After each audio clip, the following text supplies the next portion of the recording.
everyone. Thank you so much for coming. This is going to be a spoiler chat. Our ancestors did not breathe this air. I don't know if you can see it through my blurring, but I have plenty of tabs, so I have a lot to talk about. So we're so excited all of you could make it. Thank you so much for giving us your time. I'm going to go ahead and jump straight into the first question. I'll just kind of leave the questions open-ended, like whoever wants to respond. If you want to popcorn around, I'll kind of leave it up to you. I just want it to feel like a natural conversation. So whatever feels comfortable. So I'm going to start with, can you tell us the story of how you all met and started collaborating on this poetry collection? And while you're doing that, can you introduce yourselves as well? So like everybody Yes. knows who you are. Yeah, I can get us started. Everybody add all the juicy details. My name's Afeefah. I'm one of the poets of Our Ancestors Did Not Breathe This Air. And we all basically met as undergrads at MIT, kind of already got to know each other and had ongoing friendships through the Muslim Students Association. But realized kind of early on that we also all share this like love for poetry, but just being college students and being busy engineering and science related students, we just like weren't making time for it anymore. And so we kind of casually just started meeting up in dorm rooms like once every week or every 2 weeks just to write together and hear each other's poetry. And I think in our very first meeting, like we kind of like jokingly were like, oh, like what if we wrote a book one day? And there was just like this far-fetched dream and we were kind of just like messing around. But we continued to write. And then COVID happened and we were all sent home and we were all kind of scattered everywhere. And we continued to meet over Zoom. And it felt like it was this like grounding thing that we could rely on each week. And so we did this for almost 2 years and kind of realized towards the end that we had written so much and we had this really beautiful and meaningful collection and started thinking very seriously about putting it together into an actual book. And just alhamdulillah, the way everything kind of worked out. We had reached out to a bunch of published poets along the way just for guidance and mentorship. And one of them, Indrana Murthanagam, who's one of our publishers, was opening a publishing press and was really interested in taking our collection on as his first project and kind of just blended its way to what we have now. So that's kind of the overall story. Honestly, I'm just gonna say this. This would be a great like TV show, like a script or something, you know, following the lives of 6 people and like while they like come together and publish like this big thing. And, oh my God. Anyway. Can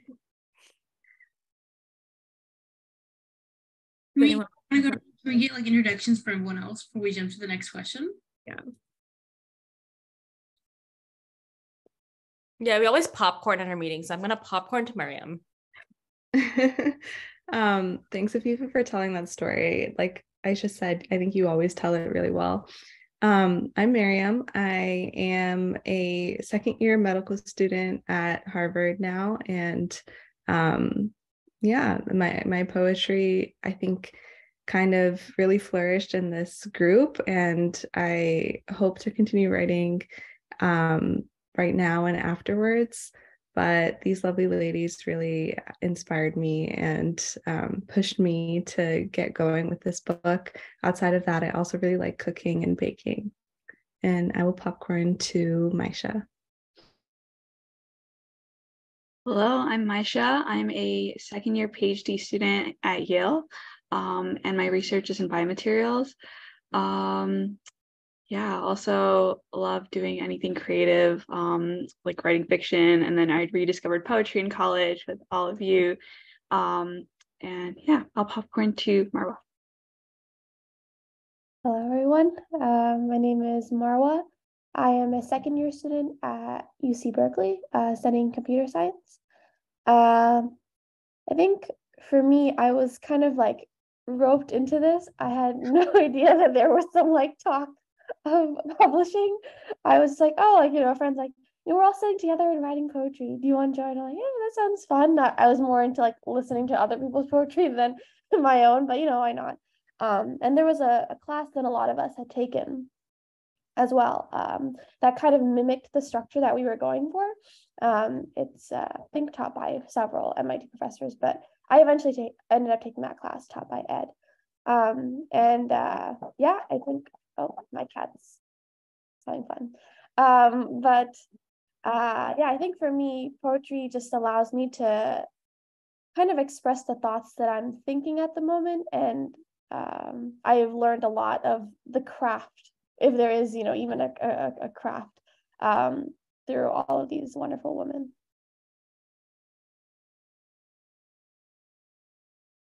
I will popcorn to Aleena.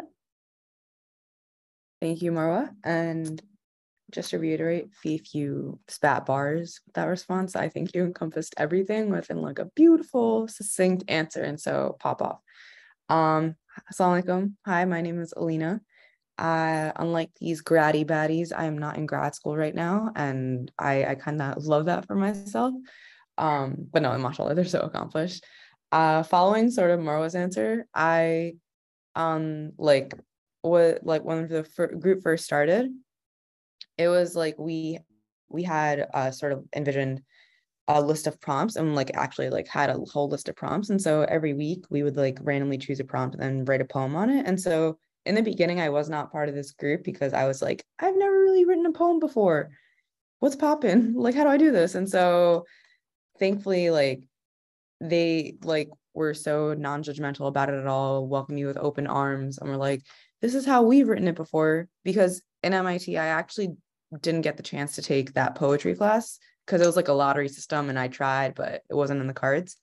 So everyone in the group was super welcoming, showed me their brilliant, intelligent, expert ways, and sort of gave me the assurance and taught me the skills that allowed me sort of to join them in writing this book, which alhamdulillah has been filled with so many blessings and has been such an amazing time, and I wouldn't change it for the world. Nah, same. I'm scared.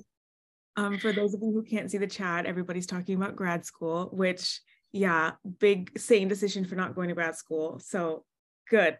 Good on you. I think Aisha, have you gone yet? Assalamu alaikum. Thank you guys for having us. My name is Aisha. I am currently a master's student focusing in prosthetics.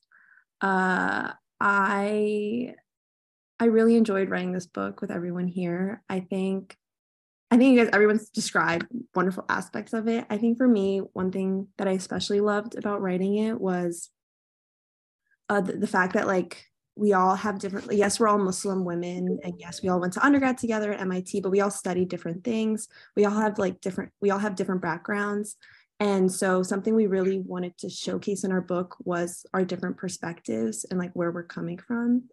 And I love doing that. I feel like I learned more about myself, and I learned, even though I feel like I was pretty close to everyone here, I learned more about everyone through the process as well, which was really beautiful. And I'm very thankful for all of that. And then Afeefah, I know you introduced like the book, but did you introduce yourself? Right, I did not. So again, I'm Afeefah. I'm a second-year medical student over at UT Southwestern in Dallas, which is also where I grew up. So it's been full circle being able to come back home. And yeah. Can we just get like Afeefah also did all the illustrations in the book, so special shout out to her. Oh my gosh. It was honestly the best part of the book was getting to illustrate everyone's poems. Can we just get like a collective mashallah? Like I love to see women thriving, and mashallah, you guys are amazing. Like I am in awe right now. Incredible. I know, right? Actually, can I ask a quick question? When did you all start at MIT? I started, like what year? Yeah. I started in 2016, as did Aleena, Marwa, and Mariam. And then me and Maisha are 2017. I am 100% sure we crossed paths before because I went to BU and I was in the BU MSA. I also started in 2016. I also like graduated in 2020 and I was on MIT campus for a couple times. And I think like we did collaborations with MIT MSA before with like the charity week and everything. So 100% I'm sure we have crossed paths before, which is kind of crazy, but full circle, I guess. I have not. I'm in Florida, so you've definitely never met me before. Well, thank you all so much for being here. And like Basma said, incredible, mashallah, mashallah. First of all, your art is beautiful and what you're doing in the world is beautiful. And we're lucky to have you all here with us. Thank you for joining us so early on Sunday, which I think Afeefah, it's 8 a.m. for you. So thank you. So we're gonna kind of popcorn around to different questions. Feel free. I'll just like randomly pick someone, and if you like anyone else kind of wants to jump in and answer, please feel free, so that we can get everyone's kind of perspectives. So I know you already talked about being together at MIT and how that kind of shaped your art. Did your university experience change what you would have written prior or like after that? Is there anything that, you know, like what you experienced at MIT was kind of like how besides like, you know, working together, like we're playing off of each other, how your outlook on the world was changed and your upbringing? If anyone wants to start, maybe I can ask Ayse. I think definitely. I think that anything that we experience influences like how we go moving forward. So I'm just trying to think of like specific things that like influence my writing. And I think I was always like nerdy, like I always like math and I always like science. But I imagine going to MIT, it made me more that way. So like one of my poems that is like called Error 444 or whatever. I feel like maybe I wouldn't have written that poem in that way if I hadn't gone to MIT, or if I hadn't gone to MIT for undergrad, or just if I hadn't gone to a very STEM focused school. Oh, thanks, Basma. Yeah, does anyone else want to add anything? I will just add a little bit to that, Ayse, because one cool thing about all of her poems, or most of her poems, is that they kind of have this like puzzle element to them, where there's this added sort of aspect of like figuring out what the format or the style actually means or adds to the poem. And I mean, that's definitely like Ayesha's personality as well, but I think like MIT definitely contributed to that too, because I think we all, whether we liked it or not, had to do a lot of STEM focused work there, and really focus on problem solving all the time and be around people who were amazing, like literally had spent their entire childhood or high school career being really intensely focused on something. And so I think I personally benefited from that. It definitely played into things like imposter syndrome a lot, and all of these other thoughts that really forced me also to get kind of a little bit more introspective and try to like build my own confidence back up. And writing was definitely like a method to do that, at least for me. I'm going to speak from a slightly different angle. I think MIT actually kind of forced me to acknowledge my creative side and the side of me that loves the humanities more. Because there is like the stereotype of just like being very nerdy and like just being into the math and engineering part, which I definitely loved and I appreciated. But in writing poetry, I think gave me the freedom to really explore the other sides that I wasn't really doing in classes. And I had gone to high school in Bangladesh. So when I came to college, I felt myself like reflecting more on my past life and like the differences in the places I've lived, and embracing like the elements of like social justice and of being Muslim in America, and all these things like really came forward in poetry. Also to add on, because Maisha's response, I think, really inspired me, was I think at MIT. So growing up, I grew up in like a predominantly white area of sorts, and there wasn't like a lot of Muslims in my school, or if there were Muslims in my school, there was no like organized community to bring them together. And so I think that like the different student groups at MIT that I was a part of, including the Muslim Students Association and like the various cultural groups that I was a part of, definitely were like really nice sort of natural forums for me to have deeper conversations and reflect more on my relationship with faith and like my relationship like being Pakistani, like coming to terms with like what the culture is, where my roots are, like what does that mean, even if I like didn't grow up in Pakistan, necessarily didn't have like as much cultural background as, let's say, other students who were directly from Pakistan. It's still like having like being surrounded by like a vibe and atmosphere that was welcoming to that sort of exploration, because that sort of exploration mindset was visible in classes, and thankfully it also permeated into sort of our club spaces. And so I think that was like a really enlightening aspect of MIT that allowed me to explore like these themes that I was really passionate about through poetry. And so definitely really, I think, changed things up. I can add very briefly to that because I think it's such an interesting question. But I think for me, and it kind of relates to what Aleena said, it was, I think for a lot of us, it was, coming to college is the first time that we have to do a lot of things on our own. And that means like figuring out what our relationship is with Allah, our deen, and how we practice. Because I think when you grow up, when we're around our parents or guardians, like they're telling us, are you praying? Or like, are you reading Quran? Like there's always like that reminder.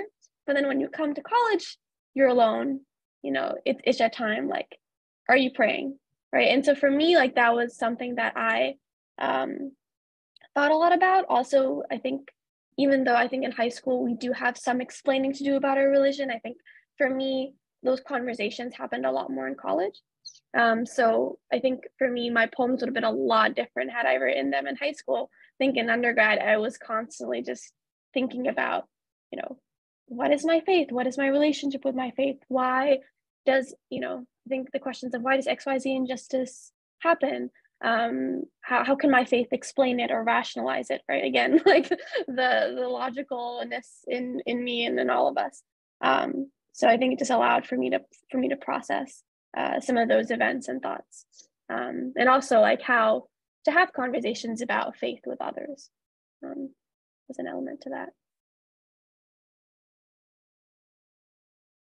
Does anyone else want to add anything on? I think like I agree with everything that's been said. I definitely agree with the idea that like imposter syndrome was something that I kind of experienced for the first time, and that made me really introspective, and also just checking in on like my own wellness, which is something I hadn't like done before. So I think that's something that definitely shows up in some of my poems. And also the idea that, being in college was for me the first time that I had a strong like group of like Muslim sisters around me who all were like thinking very critically about their identities.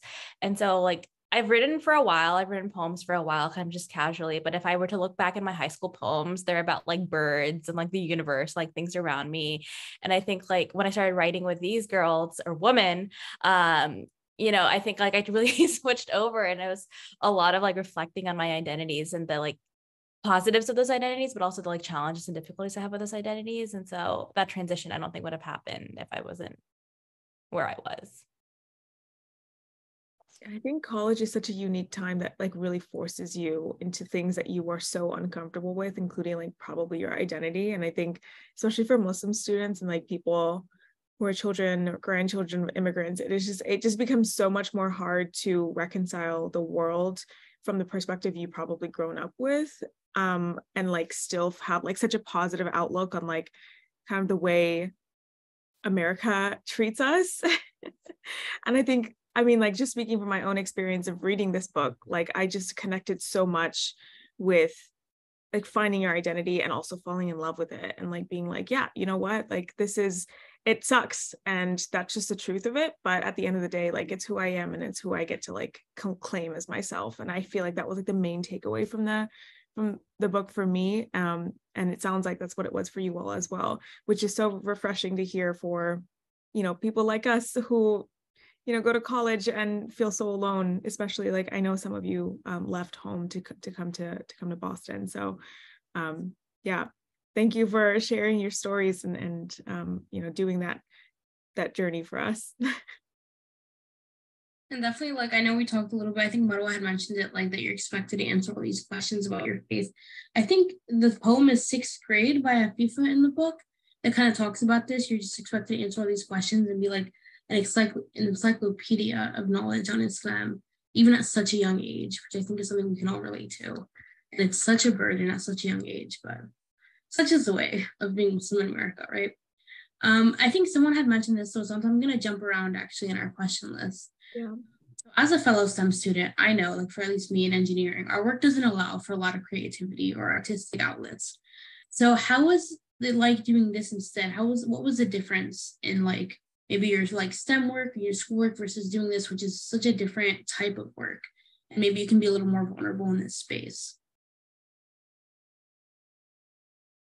Whoever wants to go first.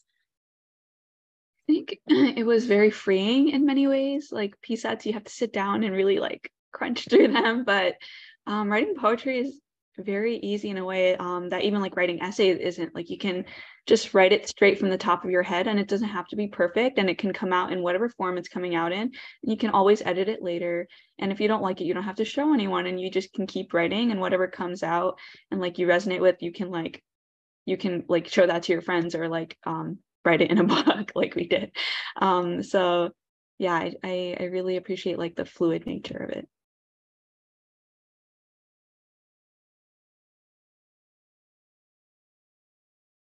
Anyone else?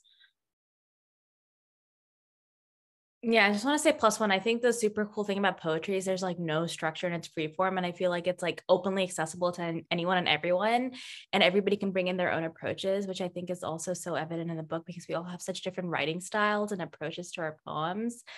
So even though we would come in and we would have the same prompt, it was always so cool to see what people did with that prompt and how differently we approached it. And then I also just want to add that I think as much as like writing poetry was a different space, there were also ways that I think our engineering and science minds came in. Something that we like to talk about is when we were publishing our book, we actually used to have feedback sessions that we had, and we used to call them almost like mini experiments where we would bring in people like professors, friends, family members, and we would just present a chapter and we would read it and we would get feedback from people. And then we would think critically and see if like we needed to move poems around, if there were changes that we needed to make. And so I think parts of like that STEM background also did influence like the actual build of the book as well. So definitely lots of overlap. I would say that was really cool to see in like your author's note. You did like feedback sessions. I'd never seen that from an author before. Aleena was like, you read the author's note? That makes me happy. Oh yeah, I read acknowledgements. I read everything in a book. Oh yeah, let's be honest. The author's notes are the best part of the book. Yeah. I'm serious. This is like just to see the love and appreciation that goes into writing a book and who you're thanking. I just think is so cute. Not cute, but precious. Aleena, I think I interrupted you. I'm sorry. No, you totally didn't interrupt. I was just gonna plus one everyone that there's no right answer when it comes to creative writing, and I think that's the best part, because I feel like, you know, with problem solving, it's like if you're off by a certain decimal, you still get marked wrong on a test, and it's like here that's not the case. Like and I had something more I wanted to say. It's gonna come back. I'm sorry, it's not loading right now, but I promise it'll be back in like a few seconds.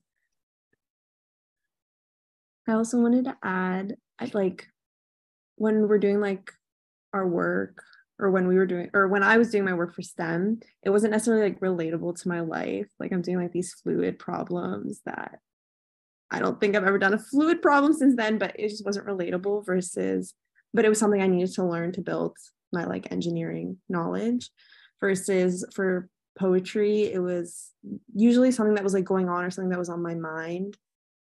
I think Marwa mentioned like it was for like processing. I agree with that. Like whatever was going on in that moment, okay, I can process it, and it's very relatable to like what I'm going through.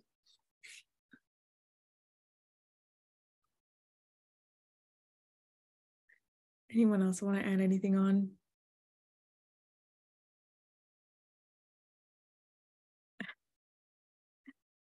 I wanted to kind of, based on like what your kind of your answer here, as you were all writing and like kind of again working with each other, you said you had your feedback sessions, you would kind of go week to week with doing like prompts and whatnot. Did any of you have like any inspirations or like literary or poets you were literary like authors or poets you were looking up to as you were writing, that was inspiring a lot of your work? Or did it kind of just like you were just going for it and see what hit the paper?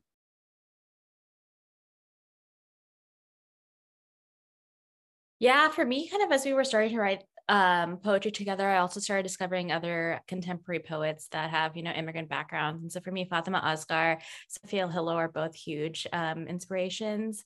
And I think they were kind of the first people that I had seen who were writing about identity and writing it in a way that made sense and was relatable for me.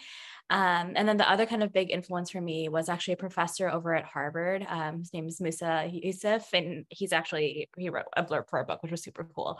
But I had attended one of his talks back in, I don't know, it was like 2019 or 2020, around the time that, Kashmir was going down lockdowns.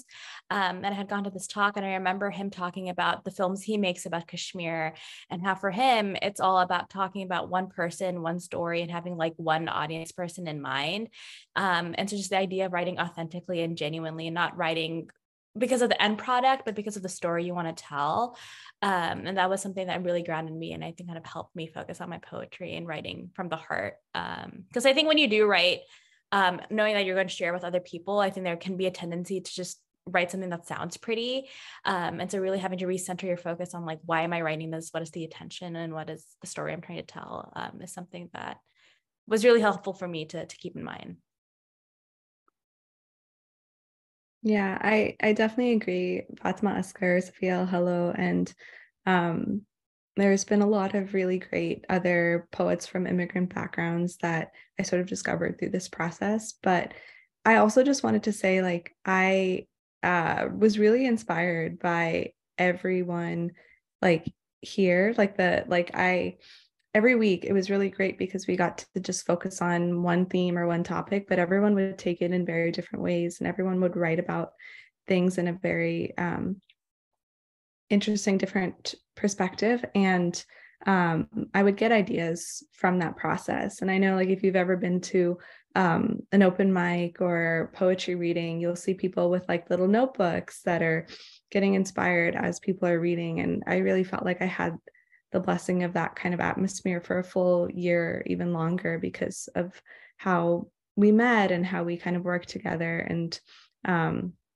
that really, really helped me be creative. And I only realized, like, kind of once we ended that, how much it was like spurring me to keep going forward. And like now it's something that I have to like really struggle to create because we're all like so much busier. And like, as I'm writing right now, it's like I'm trying to figure out how to get that same sort of like creative burst every week.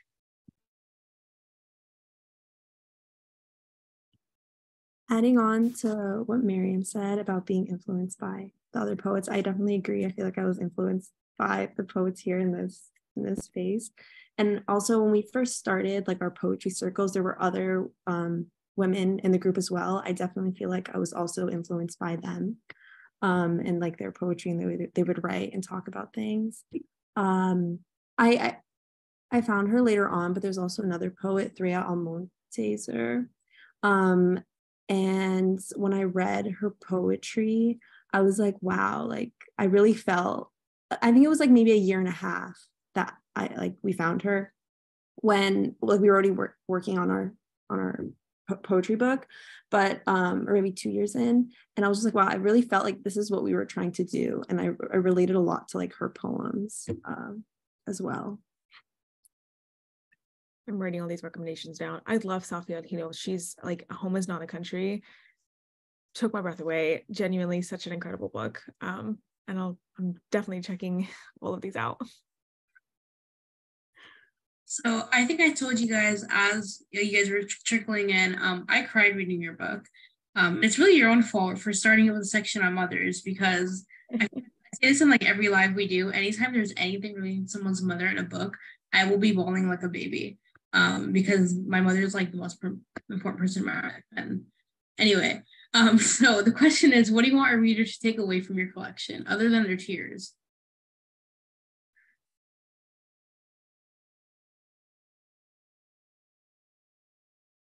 Afeefah, say your main character line. Yeah, I have this line that I like to say a lot where I think writing this book and writing this poetry really helped me realize that like I could be my own main character. I like go back and look at a lot of the like writing assignments from like elementary school and middle school, and it was always about like some white boy somewhere doing something that was like sci-fi related. I was so imaginative, and I was never able to root my own like real world experiences as something that like deserved the spotlight.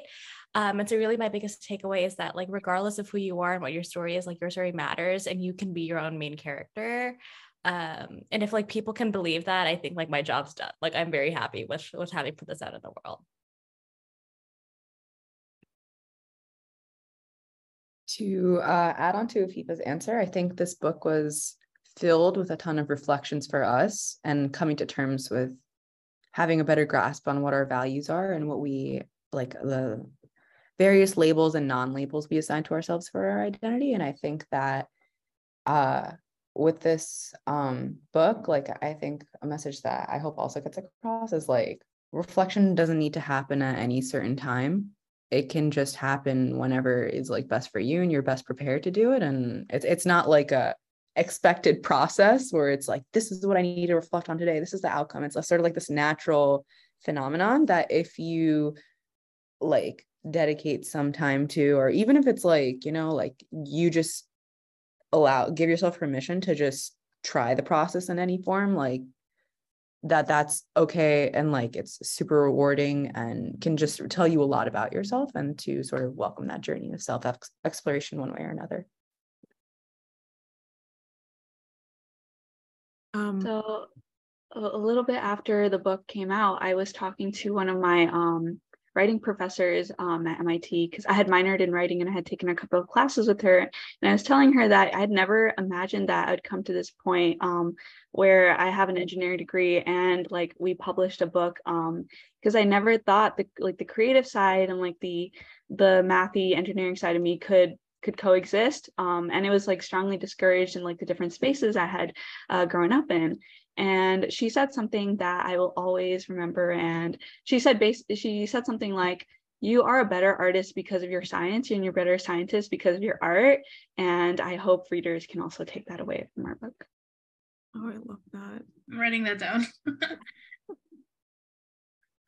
I also just wanted to add, after our book came out, one of my younger female cousin, from Pakistan, had read the book, and like she told me that it had inspired her so much, and she had shared it with some of her young friends, like all in middle school, and they were also just like, wow, like we've never seen something where like our stories have been represented or we have been represented. And like Afeefah was saying, like at that point I was like, well, like I'm so satisfied, like nothing else could happen and I would feel like I did something just very meaningful and important, and like my job was done. Because that, I think for me was like one of my biggest goals, was just having someone feel like they saw themselves in a poem, or they saw themselves in the different poems in the book. And hearing that happen for like at least one person, and now like many people have said that, it's a really special feeling.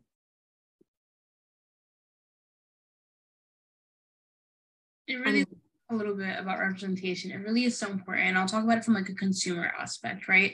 I've been reading since I was like 13, 14, and I didn't start seeing myself in books until 2 years ago. I was 20, so there's quite a bit of a gap in there. So like the work you're doing is incredible, and like letting young brown Muslim girls be able to see themselves and their struggles represented in these books, like from a consumer aspect, it's so important to us. So please be proud of yourselves. You're doing the work. We're the main characters now. It's our time. Yeah, I agree. And on top of that, to see like, I don't know, like Islam represented in such a, like in the way that it's not just about like, it's the beauty of Islam. It's not just about like the way other people have perceived it, but the way we perceive Islam and our understanding of it, our practice of it. And like for me in particular, like to see Bangla in a poem and to read and like understand the words, and like also know that they're like the words of my parents and my family back home. So it's just like, those kinds of experiences are so alien to me, but it's so welcome. And like I can't wait for the day where it's like normal, because it's like I don't have to be like, oh my God, wait, wait, I know what that word means. All right. I know I'm going off script here, Basma, here a little bit, just because Maisha or Mariam, based on like what you were saying about your cousin, I would love to know what was the reaction of your family, because I know for my parents, like something like this, it would be so alien. They'd be like, it's weird. It's like, I don't want this, because they're just like so unused to it. But your cousin just like sounds like this is like something really, really important for her. Do you guys have any interactions or like experiences from your family that you want to share about like, you know, publishing your poetry book? I can just quickly jump in. I really relate to the parents like this kind of being alien. I remember I didn't even tell my dad I was working on this, and then I texted it in the family group chat, like the link to the to buy the book. I was like, look, I wrote a book, and his response was like, okay. And that would be my mom too. You know, yeah, and it's like I mean, I know he's proud of me, that he loves me, but it is like something that just like I don't think he will ever read the whole book in its entirety. But like there are some specific poems about him that I've like told him about, so there's that. But like my siblings, my cousins, and like people sort of in my age group definitely have seemed to like get it a little bit more. And then on my side, it's kind of interesting. My whole mom's side of the family is white and non-Muslim, and I was really nervous at first for them to see the book, but once they started seeing me publicize it on my Instagram and stuff, they ordered the book. And yeah, and like having them read through some of the poems, it was very clear that they like were like, oh, I didn't know you felt this way, or like, what is this about? But it was a nice like conversation starter in a sense to talk about some things that they're, you know, it's hard to tell someone that loves you and you love them that there's just forever going to be this huge gap in understanding, and that gap in understanding has been there since you can remember. But at least I hope like them like seeing me express that in a way at least like allows me to know that I've been like more of my full self with them, if that makes any sense. And that's something that like has given me a little bit of peace from the book.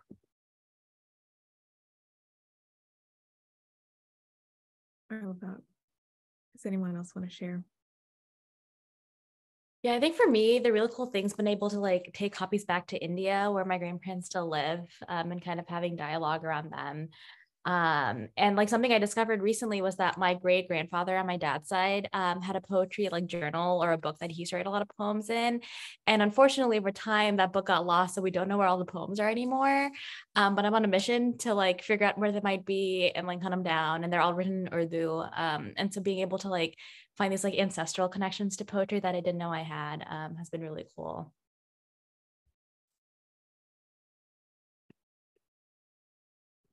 On like more of a, I kind of got roasted by my 10-year-old cousin when she found out I wrote a book. She was like, you're such a liar. You told me you liked math, and now you published a book. You don't like math. And then she was like, how could you lie to me? And like went through like this whole sort of roller coaster of emotions. Really, she literally was questioning her entire identity. And then she was, and then because I told her you have to be a little older before you could read this, so that you can understand where I'm coming from. And then she was like, okay. And then she was like, in a few years, when I become a better painter, we can start a side hustle. She literally said the word side hustle to me. So I was like, okay, we're inspiring girl bosses now. Like, oh, that's so funny. Little kids are brutal for no reason. Literally, I was talking about this in the chat. My little cousin, she's like, what, 11 or 12 when this happened, when I first started my account. She like scrolled through my reels. She like, well, this is boring. She only liked like my outfit ones. Like she's like a little drama queen. I was like, what? Like why does this hurt so much? I have a little cousin too, who she's like, when she found out, it was like she was also 10 or 11. She found my TikTok and she was like, you like books, nerd. She's a middle schooler, and I'm like, okay. And then like now she's like 13 or 14, and she's like, I saw her reading All My Rage the other day, and I was like, yeah, that's what I thought. That's trauma. That's what I thought. Okay, I'm gonna jump into our next question. And then also don't have anything else to add to that one. Okay, so the book is split up into sections, right? Like on faith, on mothers, etc.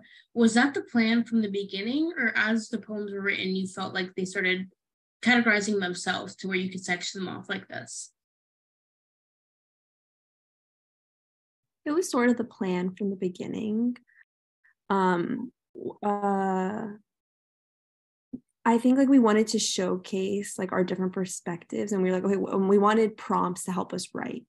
And so like we came up with a list of things that we could possibly write about, and we added more as time went on. But in that first time we met, that we just like made a huge list, a lot of which didn't make it. And I think as we went on, eventually we were like, oh, do we actually want to keep this structure? And in the end, we decided, yeah, we do. We liked how like a specific topic, we could see it from many different perspectives. So anyone want to add anything? There was a little bit of moving poems around, and we kept having conversations about which like themes we wanted to have in the book, and we did end up moving poems from one section to another. We added in sections, we removed sections, and so there was a lot of thought that went into that process. Kind of based on this, did you all want to share a little bit about like what the publishing process, both the publishing and editing process, was like for you all?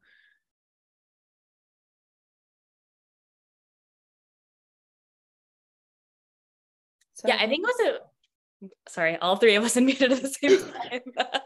I'll just say, I think it was really interesting switching from writing together to like editing and putting a book together, because I think when you're writing together, it's like all hype queen stuff. Like we're hyping each other up. We're like, wow, that's beautiful. We're like crying together. And then it's like, oh, like we actually have to put this into a book. We need to be critical of one another. And that was like a very new thing for us. And so just like learning to be comfortable giving other people criticism and receiving criticism. It's an interesting transition, and I think we all handled it well, but I think it was a transition that had to be made. And I'll let the others add more. I agree with Feef. I think like, so in the beginning stages on the micro level, meaning like as we were presenting our poems, we would give feedback about how we think like we, of course, like we would be encouraging from the get-go, like if you said hype queen stuff, but we also like, I think would first suggest like, oh, maybe like a different narrative flow here or a different word. Like for me, I think oftentimes like what the other poets had to say to me were like, you sure you mean that word? And I was like, no, absolutely not. I don't know what word I mean. And they helped me like really figure out the missing puzzle piece to sort of make my poem what I had envisioned it to be. And then, so first at that micro level, we would have every meeting after we presented our poems, sort of that feedback. And then as we like finally had enough poems, then we did like a whole manuscript review where we all like downloaded a PDF and then made annotations as well, to sort of have time to sit on the feedback, incorporate that feedback. I was like, what's the word? It begins with an I, has corporation, incorporate that feedback. And then like represent it in like the written format, and then give others time to like fully go through our poems with all the original suggestions that they had. And then like Afeefah, or like we had mentioned, I think Afeefah said before, like we had focus groups or like mini experiments with friends, professors, people who may have known our creative writing styles and others who may have not, to sort of hear feedback on what was the vibe you got from, or what was the idea you got from this poem that we read, which was super helpful. And I think like that, so the editing process just looked like a stream of just like different ways of reviewing our poems, both within ourselves and within our greater communities, which alhamdulillah, were very supportive.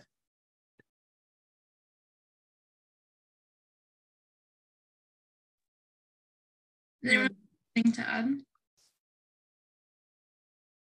I think you also asked about the publishing process. And so that was also something we were looking into at the same time. We were kind of doing the edits and going through different iterations of the manuscript. And at first we were thinking about self-publishing. And we really did like a pro-con analysis of doing self-publishing versus traditional publishing. And we were also looking for publishers. And I think we had pretty much decided to go with self-publishing, but then we were contacted by Indra and Amirtha Nagayam, who we had consulted earlier on in the process about like what the publishing world looks like in terms of poetry. And he told us he was actually thinking of starting his own publishing company, Beltway Editions, and he offered to take on our book as the first book that they would publish. And so we agreed to it.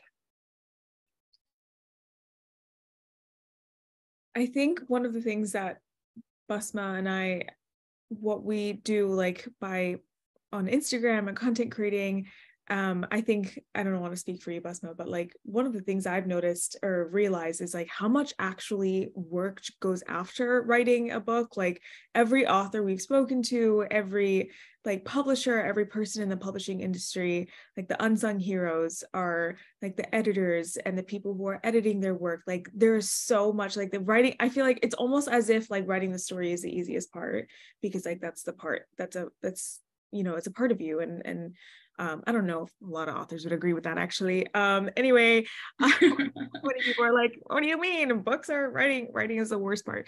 But the editing and like all the work that comes after, like I don't think anyone actually realizes how much love, time, effort goes into producing the book that we have in our hands. So yeah, I think there's so much more to just like representation and identity. It's also making sure that like you're there every step of the way, making sure that your work represents you from start to finish. Yeah, absolutely. I think we like have a Google Drive of all of our iterations, and I think it's like the 15th iteration, maybe. I don't remember the right correct number anymore, but it's like the 15th copy of our manuscript that eventually got sent in. 12th. Okay, Aisha knows all of these numbers and fun fact. She has a great memory, mashallah. And just that other thing that I think is really interesting is we had a lot of conversations about how our book would look. I think coming in as 6 different authors, like everybody has a different vision. And I think part of finalizing your book is also making sure that everybody's in agreement on the decisions we make with the final book. And so one of those big decisions was like, do we like italicize or don't italicize words that are in a different language? And that was something that we went back and forth on a lot. And, in the final book, I think we decided, if I remember correctly, that we are not going to italicize anything, because why would we other our own language and tongue when it's just our language? And another thing similar kind of on that same vein is the idea of like translating words, because there's like, okay, one, like translating helps other people understand the words, but also it's again you othering your own language. And so we ended up kind of just including a notes section at the end where we could share any context that might be helpful, but we like took away the idea of having like a dictionary for the words that we use that are from other languages. And so like things like that were conversations that needed to happen, and lots of things that kind of coalesce into the final structure of the book. Yeah, and even like, do we want it to be in color? Do we want illustrations? Do we want photos? Like all of these questions ended up like taking a couple months to like figure out and have everyone give their say. And like at the end, like I think we came up with something that included like compromise, but then also like people felt strong about the end result. But it definitely took like time and like us just like hearing each other out on a lot of things. I think that if I dare say, like if any of us had written this book alone, it would have looked very different. And I think that's the beauty of having written this all together. I feel like personally, I learned so much about just like being more confident in my identity and like that being represented in the book, the whole translation discussion. Like I feel like I felt so like I hadn't even thought of that, and I felt so empowered by like knowing that we didn't have like that direct like othering of our language. And I think also to add on, you were talking about, editing being a huge process. I think for us, editing happened because there was like 6 authors on this book. We kind of like edited along the way. And so when we actually had to edit at the very end, there were some like small things, but like we just had like built-in editors because of the nature of the fact that we were all writing this book together. So I think for me, like I would have never written if I had not written with all of them. And also for editing, we had our 6 built-in authors, but we also got a couple of other people to edit, so like Indran, Sarah Balani, and a couple other people provided us feedback on our like overall manuscript as well. But I agree. I feel like I really appreciated our built-in editors. And I think another thing was like when we were formatting the book, our book designer, we had, since like our poems, like we want certain things italicized or bolded, or we want certain things to be big or small, or we want this, like we wanted like the structure of the poem, maybe something to be on one side or another. There was like a lot of like back and forth on that, and I appreciated all the help that we had in that process. Yeah.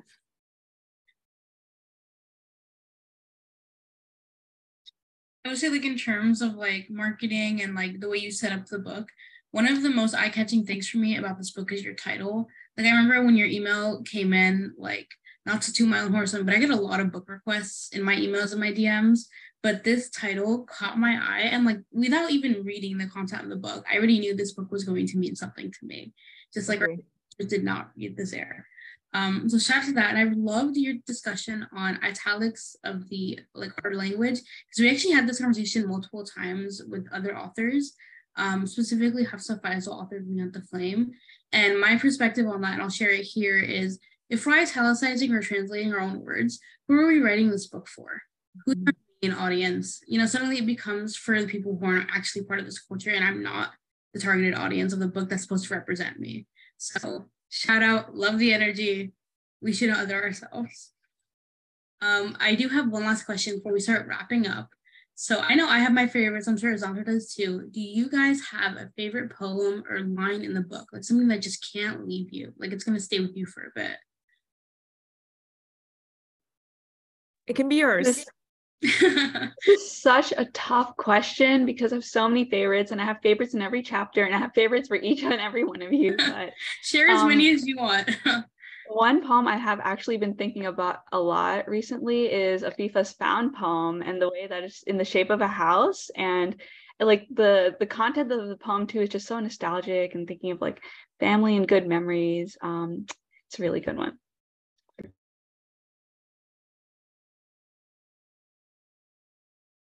People are flipping through the book. Everybody's looking.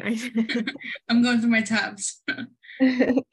Yeah, I'm still thinking about that, but I just wanted to quickly shout out Hannah, who was part of our like original group of women, because she was one of the like driving forces behind that title name. So it's really nice to hear that was something that like stuck out to you. But yeah, I'm still thinking about my favorite line. One of my favorite lines actually is from Dadi by Mariam, and it's like the last 2 lines of the poem. For all the flavors of sustenance you showed me, I pray you glow in paradise. And that line just gets me every single time. And the poem's beautiful, and I think about it a lot.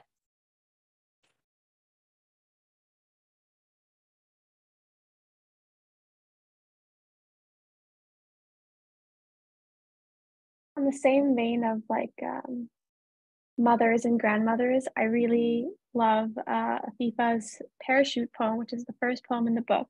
And the last line says, "When will you start taking care of yourself? I answer by asking you the same."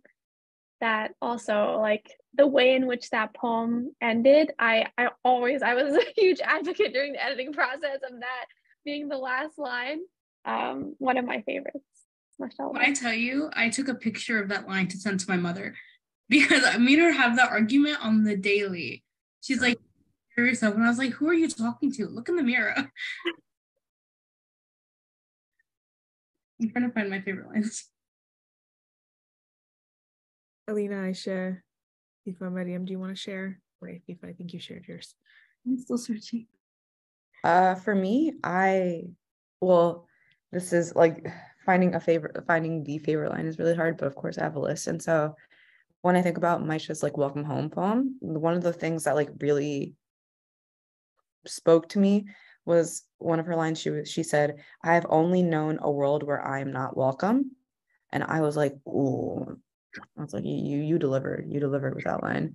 And it was just like and with the rest of her poem, like her speaking about finally starting to feel welcome was just like, I was like, it really hit a point because of like my experiences growing up and such, and sort of this book being like the manifestation of all of us coming to terms with ourselves and sort of welcoming that with open arms.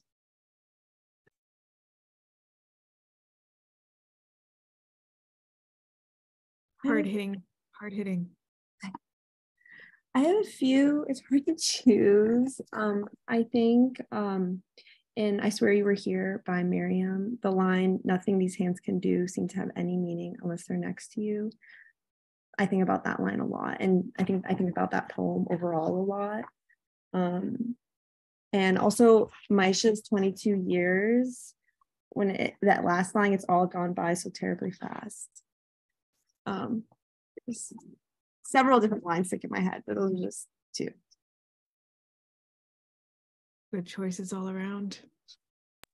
Yeah, I really like can't decide on a line. I'm looking through it and I'm like, this is also good, but I can decide on my favorite photo or like illustration, and that's the one of the like mom and child in the grocery store, like from behind, in the yes, that one. I just really love that image so much. Yeah, I love it. Yeah, and the poem, Marwa's poem that's with it is also such a good one. And I love the last stanza. "It would only be years later when you were gifted the power of the pen to acknowledge the seams and the fabrics of your jacket." And I think that really speaks to what we're doing with this book as a whole. +1 that. I do want to share my favorite because it hasn't left me since I've read it, and that's Oud by Mariam. Just like, as somebody who's only experienced grief for the first time last year, this was really easy to relate to. And then the idea of like, because I do this, right, where you just have a keepsake or two that you look at maybe once or twice a year. So bawled my eyes out. I don't know, you guys are just on a mission to make me cry. But it hasn't left me, so it was beautiful to read. I also have favorites that I want to share. I have pictures because I am so sad I don't have the book with me right now, but one of Ayse's poems, it's Hold Back. The first one, "Step up to the line if you were ever judged for the way you speak," and then like the last paragraph or like the last part of the poem, "Though it isn't about you, can't help but shudder. Your preconceived notions of her innocent Bosnian life shattered. Your sister in Islam has suffered, and now all you pray for in Salah and dua is a world in which she's asked to think about the statement to step up. She doesn't." That one really hit me. Damn. And then the weirdly enough, Period by Mariam. Like, I feel like people don't talk about periods enough, and so like that one, Mariam, I really loved because it's like, I don't know, I found it really powerful. I think that was the one, like specifically, "You are unscripted power, my dear, and we won't forget it." Like the last line of that poem, so stunning. Is that the one where we refer to like men as they, and then eventually like you carried them in your stomach? Oh my god, I was freaking out over that. Yeah, that's the one, right? Like, incredible. I know. I'm like, is it fair? I have one more. Aleena, your poem, Our Story, that's the one that made me cry. That one was literally like the first heart I ever broke was yours. No, I'm literally gonna cry right now. Like, genuinely, I'm so lucky that my first word was the most important thing to me. Are you kidding me? Anyway. Also that one. Yeah. Told you guys, I just cried the entire book. Yeah. So those are my favorites. And on that note, Thank you all so much for sharing your stories. And also, I don't think we said this, but thank you for reaching out to the both of us to share your book with us. It was an honor to read with our book club this month and to have you all with us in conversation. Your art is so important to so many people, including people who look like us and share our stories. So thank you again. And thank you so much for your time. Thank you guys. And thank you guys for all the work you do and just all the efforts you put into uplifting stories and books. And we really appreciate it. Okay.